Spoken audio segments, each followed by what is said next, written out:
Bueno, nuevamente estamos aquí. Vamos a empezar a hablar sobre el efecto fotoeléctrico, que es el que se genera para que nosotros podamos generar energía a partir de los paneles solares. Este efecto se notó por primera vez a través de un experimento de un científico llamado Heinrich Hertz en el año de 1887. Él lo que hizo fue colocar dos electrodos para crear un arco eléctrico.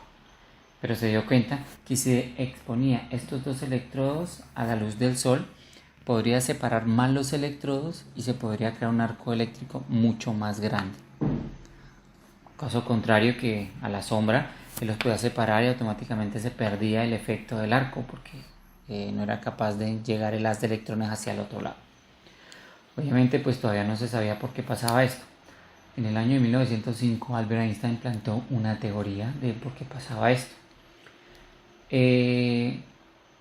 Sustentó que esto pasaba por los fotones, que son partículas que se encuentran en la luz, que vienen emitidas en la luz.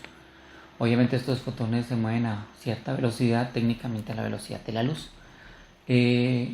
Como ustedes ya saben, pues los efectos de la luz o radiación solar que nos llegan a nosotros nos llegan 8 minutos después de ser emitidas. Ese es el tiempo que le tarda la luz desde el sol llegar hacia nosotros aquí en el planeta para nosotros poderla ver.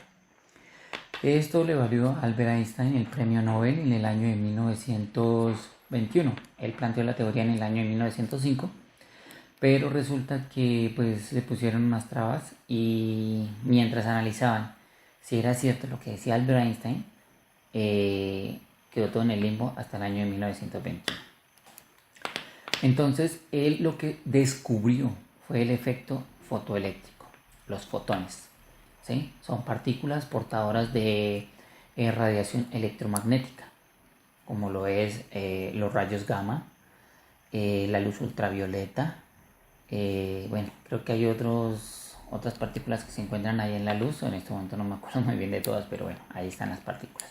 Pero este es el efecto fotoeléctrico que le valió el premio Nobel a Albert Einstein.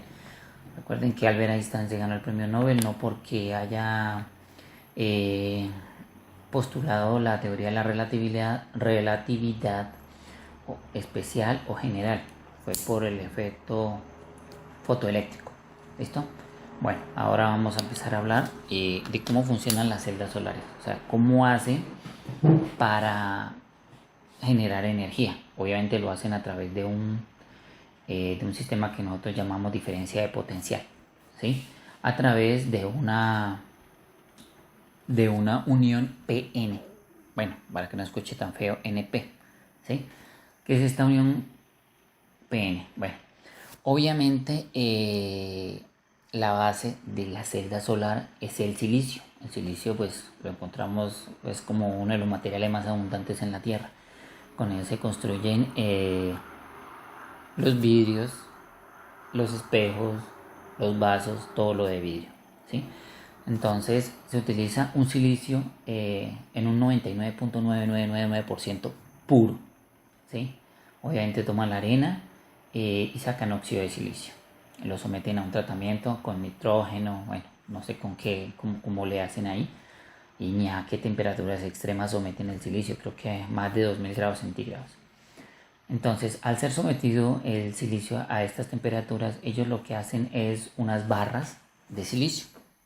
Crean esas barras de silicio y luego empiezan a tasajearlas, ¿sí? Para sacar unas láminas muy, muy delgadas, que esas van a ser como el esqueleto de nuestro sistema solar o nuestra celda solar.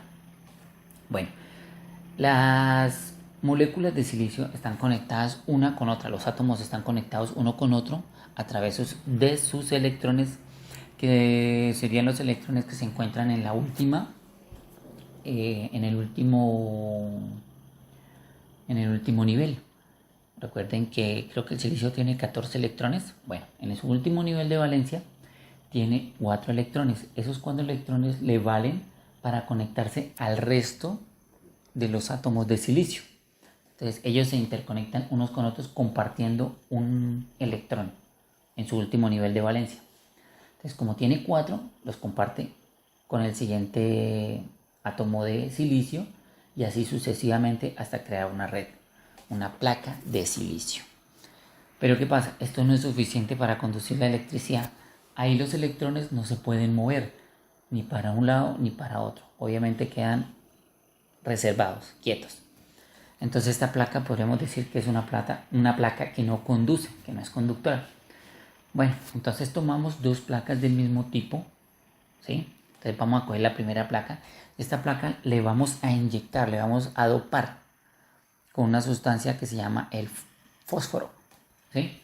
Tomamos el fósforo y resulta que el fósforo en su último nivel de valencia obviamente tiene 15 electrones en 3 nubes de energía y el último nivel de energía tiene 5 electrones, ¿sí? Entonces al inyectar nosotros el fósforo al silicio, lo que hacemos es que el fósforo le va a compartir al silicio 4 de esos electrones. O sea, si el silicio tiene 4, entonces se va a conectar con esos 4 a 4 electrones del fósforo, pero queda uno volando. Entonces va a haber un exceso de electrones en esa placa. Entonces esta placa va a ser llamada de tipo N, de negativo, ¿sí? Entonces tenemos una placa N porque tiene exceso de electrones. Listo. Luego tomamos otra placa. Esta otra placa la vamos a dopar con otro material o otra sustancia que se llama boro. El boro tiene 5 electrones y en su último nivel de valencia, porque solamente tiene 2 niveles, tiene 3 electrones. Entonces esos 3 electrones se los vamos a inyectar, vamos a dopar nuestra placa de silicio con boro. Pero ¿qué pasa? Solamente puede conectarse de 4, se va a conectar a 3 electrones en el átomo de silicio. Entonces van a quedar muchos huecos por todos lados, ¿sí?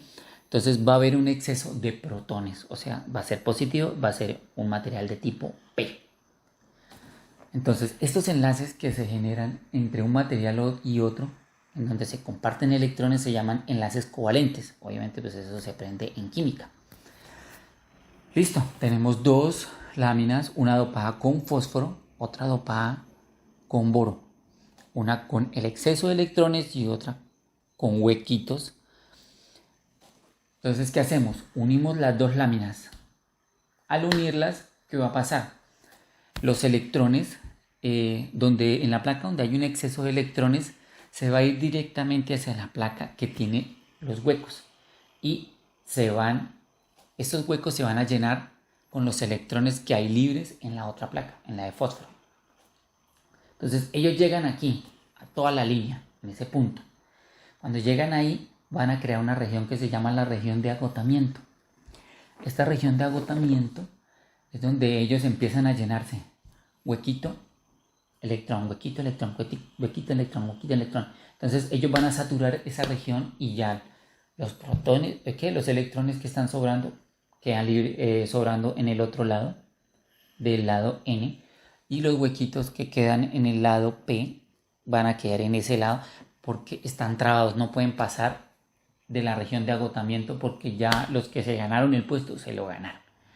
Entonces si nosotros conectamos una carga, por ejemplo una bombilla, hacia los 2 lados, no hay flujo de electrones.